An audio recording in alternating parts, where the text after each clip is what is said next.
crianças do segundo ano, tudo bem com vocês? Prontos para mais uma história do ensino religioso? Hoje estamos aqui juntinhos para aprendermos um pouco mais sobre linguagens sagradas. Vamos organizar o nosso material? Hoje precisaremos de um pouco mais além do material básico que nós usamos todas as aulas. Além do caderno, do lápis grafite colorido e borracha, nós também vamos precisar de uma lata de conserva ou lata daquele extrato de tomate vazio, a bexiga e uma tesoura. Hoje eu vou dar um pouquinho mais de tempo para vocês organizarem esse material. Eu aguardo.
Agora, com o nosso material organizado, então vamos com bastante capricho iniciarmos o nosso caderno hoje, com a data de hoje, linguagens sagradas e ensino religioso. Eu aguardo vocês anotarem.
Nossa aula de hoje. Bom, para começar a nossa aula de hoje, eu queria contar uma história para vocês.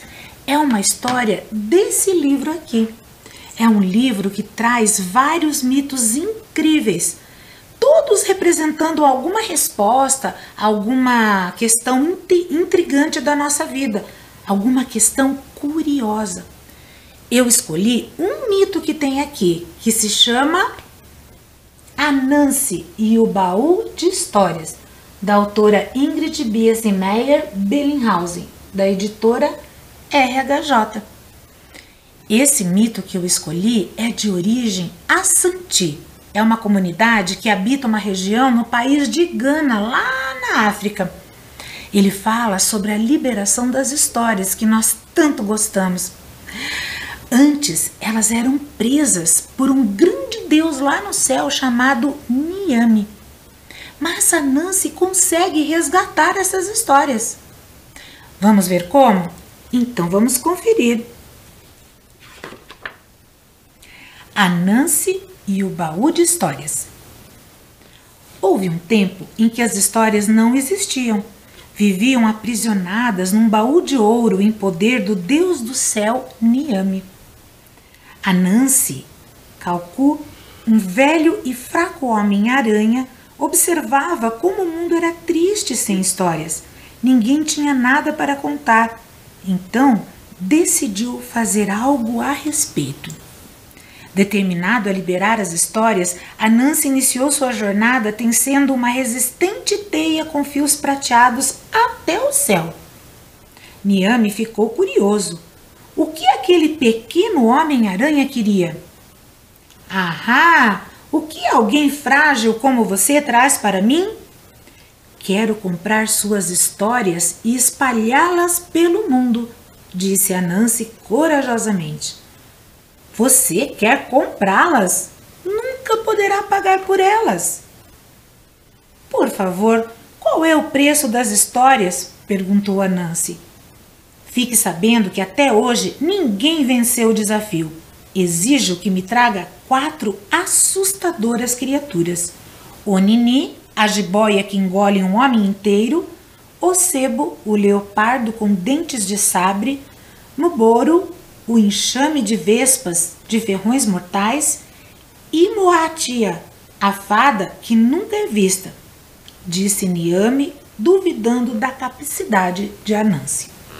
O velho Anansi agradeceu e saiu em silêncio. Quando chegou em casa, contou tudo à sua esposa Aso e pediu alguns conselhos.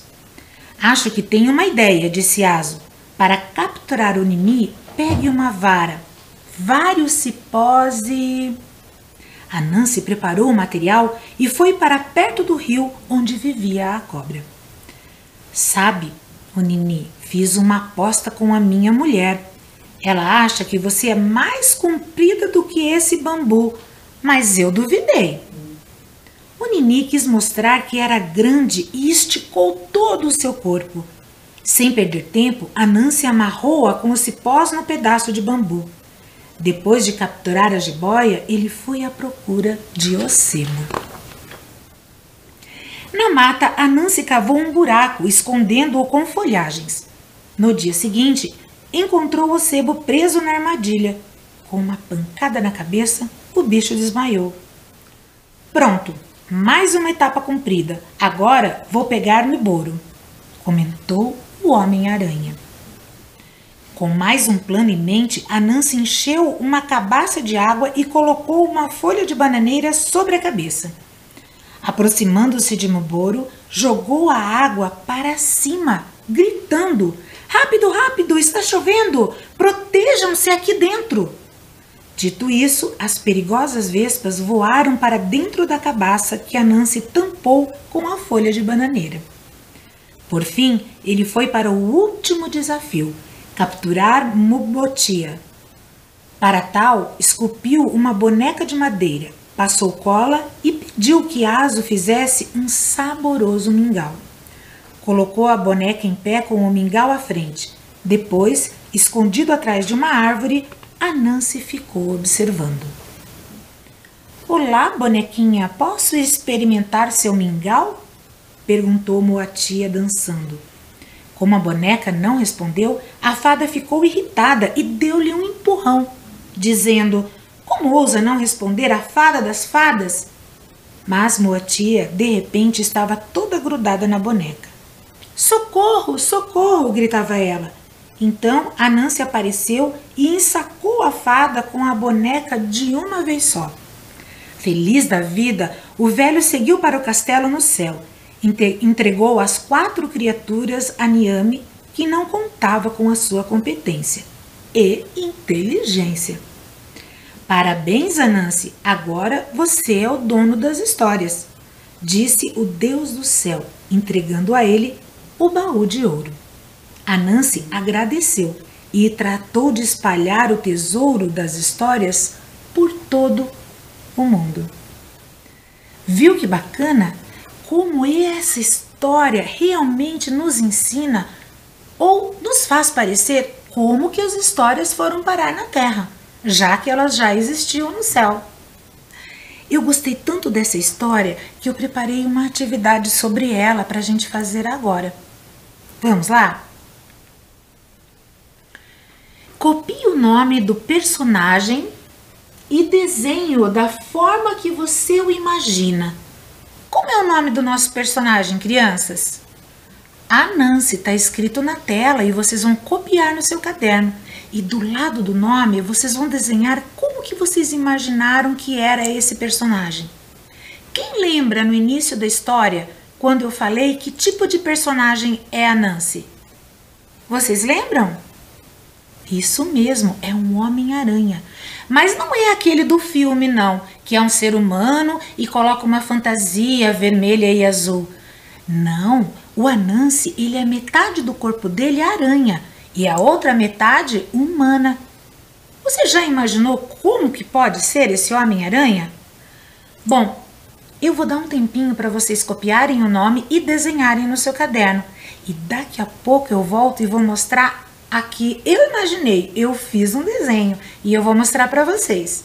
Capricho, eu já volto.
E daí? Conseguiram terminar? Curiosos para ver como ficou o meu desenho? Então olhe lá na telinha. Eu caprichei. O que vocês acharam? Espero que o de vocês tenha ficado muito bonito. E não esqueçam, quando nós voltarmos para a escola, levem o caderno, mostre para a professora e compartilhe com seus amigos. Combinado? Então vamos lá. Quando eu comecei a contar a história de Anansi, eu falei que ficava no país da Gana, lá no continente africano. Lembram disso? Então, prof, onde fica esse lugar? Eu trouxe esse mapa para vocês conhecerem um pouquinho a distância desses continentes, que é o africano, que está em amarelo, e a América do Sul, que está em verde. Nesse continente amarelo fica Gana. E nesse continente verde, bem abaixo, fica o Brasil. Vocês viram como eles estão próximos, porém distantes, com um mar inteiro no meio. Mas vejam lá na telinha. Bom, eu vou mostrar um outro mapa para vocês que vai mostrar um pouquinho mais precisamente onde fica cada um desses países. Se você prestar bastante atenção, você vai ver que nesse mapa tem o Brasil e vários países da África, que é de onde surgiram os mitos que nós estudamos e que ainda estudaremos, como, por exemplo, a Nigéria. Alguém encontrou? Eu já vou mostrar para vocês. Esse espaço, esse continente e todos esses países africanos trouxeram para o Brasil uma cultura muito especial, muito desenvolvida e distribuíram para os brasileiros que aqui moravam toda essa cultura, inclusive a cultura religiosa, que é que nos interessa para as nossas aulas de ensino religioso. Vocês vão ver que o próximo mito que nós vamos conhecer também faz parte do continente africano. Se chama Guiné-Bissau. Vejam lá no mapa. Eu vou mostrar para vocês aonde fica. Vejam aqui a professora. Aqui fica o Brasil. E o Brasil é muito grande, né? Ele fica na América do Sul, que é todo esse continente grande que envolve o Brasil. E esse continente também bem grandão é a África. E esses espaços pequenininhos aqui são os países. Aqui fica a Nigéria, aqui fica Guiné-Bissau, que é da onde vem o próximo mito. Prestem atenção. A origem dessa lenda que nós vamos conhecer vem então dessa terra que eu falei para vocês, das terras de Guiné-Bissau, um país da África, e explica o surgimento, sabe do quê? Tambores. Vocês viram na tela, né? Tambores, esses instrumentos tão importantes para a cultura de toda a África. Tudo começa nessa história com o desejo de alguns macaquinhos da região de trazer, sabe quem para a Terra? A Lua. Mas como que eles iriam alcançar a Lua? Vamos conhecer esse mito para descobrir? Então vamos lá. Oi pessoal, eu sou a Ayo e vim contar para vocês a lenda sobre o tambor africano. O mundo de histórias! Conta a lenda que certo dia alguns macacos de nariz branco na África planejaram trazer a lua até a Terra. porém não sabiam como fazer para chegar até a lua e trazê-la para baixo. Até que o menor dos macacos teve uma ideia. O plano era subir uns nos outros até alcançarem. Colocaram o plano em prática, subiram uns nos outros e chegaram até o céu. E por fim, o pequeno macaco conseguiu tocar na lua. Mas antes que conseguissem puxar a lua para a terra, a pilha de macaquinhos não suportou e cedeu. Todos caíram, menos o macaco pequenino, que ficou agarrado à lua. A lua então segurou-o pela mão e achou a cena muito engraçada. Tornaram-se amigos e a lua deu-lhe de presente um tambor branco, que logo o macaquinho aprendeu a tocar. O tempo passou e o macaquinho começou a sentir cada vez mais saudade de sua família e amigos lá embaixo na terra. Sentia falta também das árvores e bananeiras que deixara para trás. Assim, resolveu pedir à lua para que o ajudasse a voltar à terra. Com uma expressão intrigada, a lua lhe perguntou: "Por que você quer retornar para lá? Não está feliz aqui? Não gosta do tambor que eu lhe dei de presente?" O macaquinho então explicou que amava seu presente e que apreciava a companhia da lua, mas que sentia muita falta de sua família e de seus amigos e das árvores lá da terra. Então a lua ficou com muita pena do macaquinho e lhe prometeu ajudar, com uma condição: não toque o seu tambor antes que chegue lá embaixo. Mas, quando tiver chegado à terra e seus pés tiverem tocado no chão, toque o tambor com toda a força, para eu ouvir e então cortar a corda. Assim você estará livre. O macaquinho prometeu à lua que faria conforme ela lhe dissera. Prometeu que só tocaria o tambor quando chegasse à terra. A lua começou a descer o macaquinho, sentado sobre o tambor e amarrado numa corda. Mas, no meio do caminho, ele olhava para seu tambor e não pôde resistir. Começou a tocar bem de leve, para que a lua não o ouvisse. Mas acontece que o som do tambor, mesmo que muito baixo, chegou até a lua. E ela pensou: o som do tambor. O macaquinho chegou à terra. E assim cortou a corda. O macaquinho começou a cair e cair, até que atingiu o chão. Uma menina que estava por perto o viu caindo e correu para ajudar. A queda havia sido muito alta. E o macaquinho disse à menina: "Isso é um tambor. Prometa que entregará aos homens desse país." "Eu prometo", disse a menina. Ela correu mais rápido que suas pernas deixavam, para contar aos homens de sua terra o que havia acontecido. E lhe entregou o tambor. Começaram a tocar o seu curioso instrumento e aos poucos mais e mais pessoas chegaram para conhecer o que fazia aquele som tão diferente. A partir desse dia, os homens começaram a construir seus próprios tambores e o instrumento se espalhou por toda a África. Até hoje, o tambor africano é tão tradicional e querido entre o povo que é usado em todas as ocasiões. Legal, né? Agora contem essa lenda para toda a sua família e seus amigos, para que todo mundo conheça ela. Até a próxima. Tchau, tchau.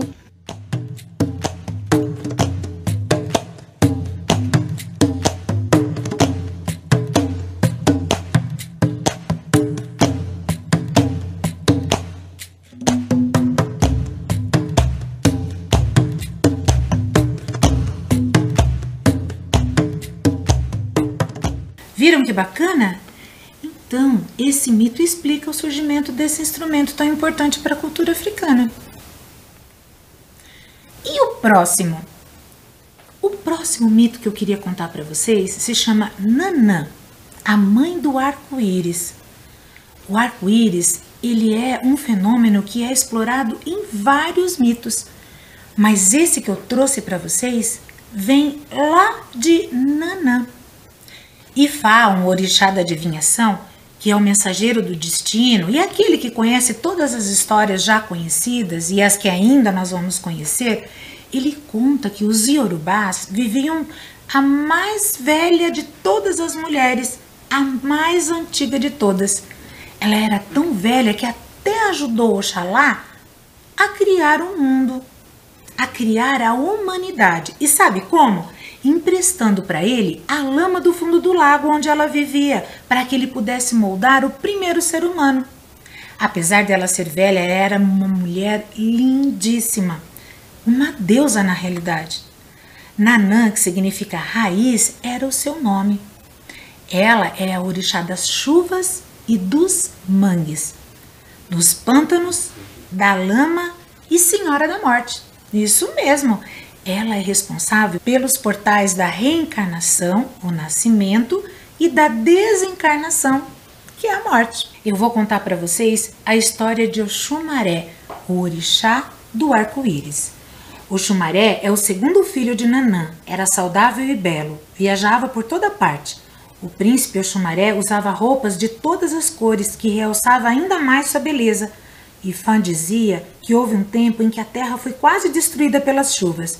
Chovia o tempo todo, o solo ficou todo encharcado e os rios transbordaram para fora dos seus leitos de tanta água. As plantas e os animais morriam afogados, a doença e a morte prosperavam. A chuva é coisa boa, mas não pode durar para sempre, pensou Oxumaré. Então, o jovem filho de Nanã apontou seu punhal de bronze para o alto e com ele fez um grande corte de arco no céu, ferindo a chuva. A chuva parou de cair e o sol pôde brilhar de novo. Desde então, quando chove muito, Oxumaré risca o céu com seu punhal de bronze, e quando isso acontece, todos podem ver o belo príncipe vestido com suas roupas multicoloridas. Todos podem vê-lo na forma de arco-íris. Na língua iorubá, Oxumaré quer dizer exatamente isso, o arco colorido. Oxumaré é o orixá que liga o céu à terra, Deus do arco-íris, representado por uma serpente, senhor da agilidade, da sorte, da transformação, do ciclo da vida e a dualidade, já que passa 6 meses como cobra e 6 meses como homem.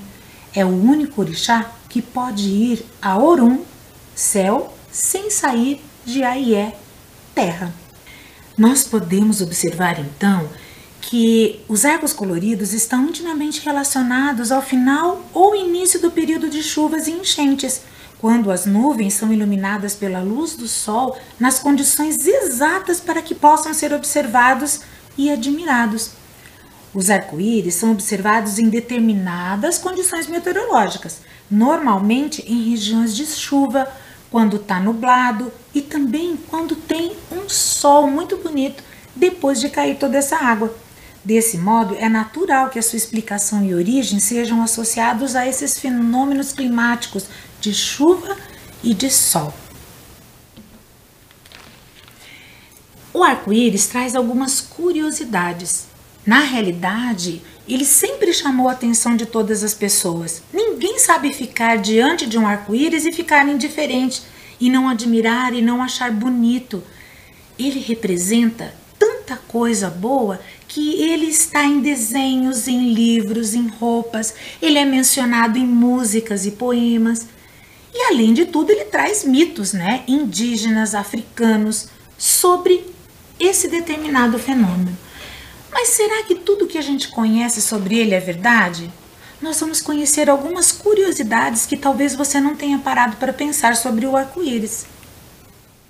O arco-íris existe de verdade? Ele existe sim, mas não é algo que podemos tocar, é algo que nós só podemos ver, porque é o reflexo da luz com a água. O arco-íris forma arcos perfeitos. Ele não forma só arcos, ele forma na realidade uma circunferência, mas quando nós estamos na Terra, nós só conseguimos olhar uma parte dele. Se estivermos em montanhas bem altas, ou em avião, ou mesmo num helicóptero, nós conseguimos ver toda a sua circunferência. Ele é um círculo. Vocês acreditam nisso? É verdade. E eu vou mostrar um videozinho bem rápido para vocês para provar isso que eu estou te falando. Preste atenção.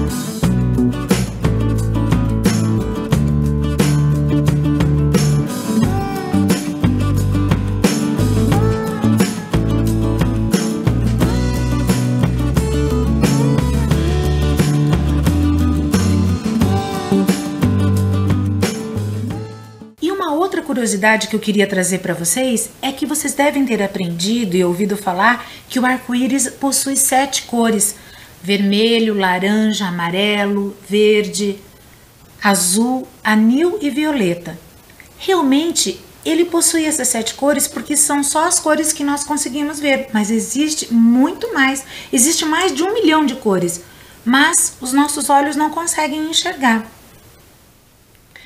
Vamos para a nossa atividade de hoje? Hoje nós vamos fazer uma atividade muito bacana. Quem aí já conhece a professora Deia? Ela vai vir conversar com a gente e mostrar a nossa atividade de hoje.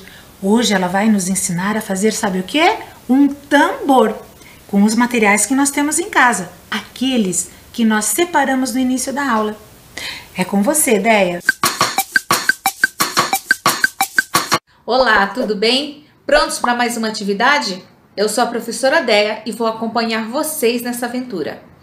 Hoje nós vamos construir um instrumento de percussão que vocês conhecem, que é o tambor. Mas o que vocês não conhecem é que o tambor é muito, mas muito antigo mesmo. Que os primeiros tambores, eles eram um tronco oco de árvore e ele era tocado ou com os pés ou com galhos de árvore. Olha que interessante. Vocês já tinham parado para pensar nisso? Que hoje o tambor é uma coisa que a gente escuta em tudo quanto é lugar. E tem outra coisa interessante sobre esse instrumento.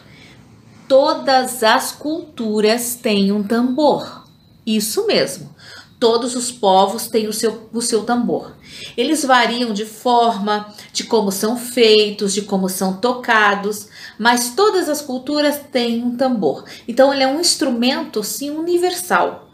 Muito interessante saber disso também. Dependendo como você toca, ele emite um som, um ruído. E por isso que cada cultura, cada povo tem os seus tambores com os seus nomes e as suas formas de produzir, de confeccionar e de tocar. Os tambores mais antigos encontrados aqui no Brasil, eles são indígenas. Então, para a gente entender o que é esse tambor, o que é um instrumento membranófono, nós vamos criar um tambor.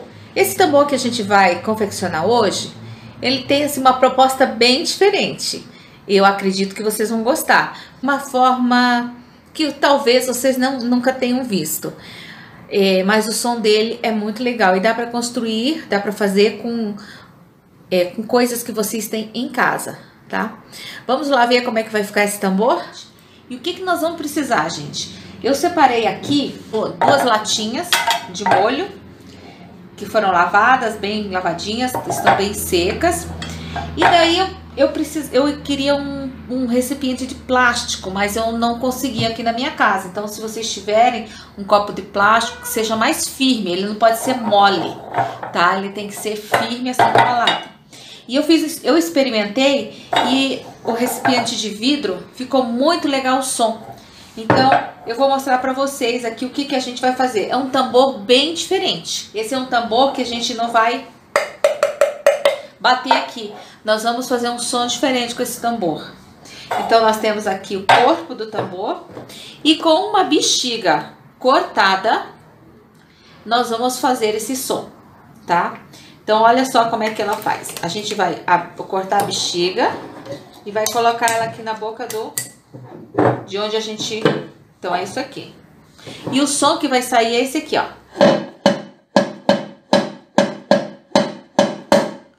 Viu que legal esse som? Em vez de ser batido... E ele também pode ser feito na latinha.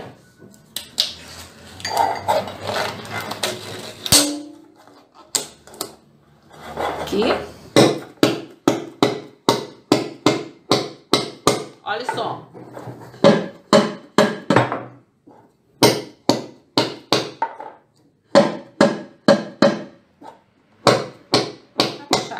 E aí? Certo? Então aqui nós temos um tambor diferente. Sons diferentes.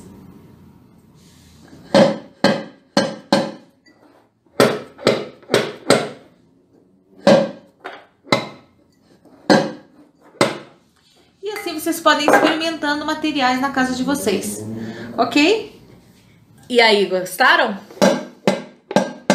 Esse som sai diferente, né? Desse aqui. Então, agora que vocês têm 2 tambores, tá? Vamos ver se eu consigo tocar aqui.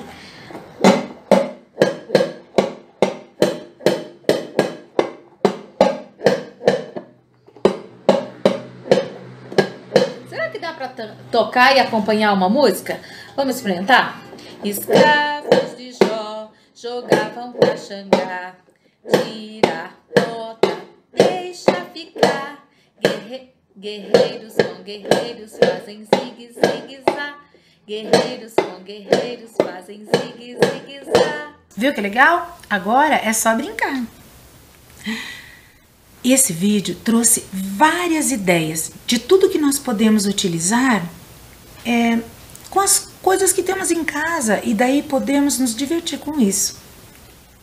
Vamos para a revisão da nossa aula de hoje? Conhecemos os mitos Anansi e o Baú de Histórias, o mito do tambor africano e o mito Nanã e a mãe do arco-íris.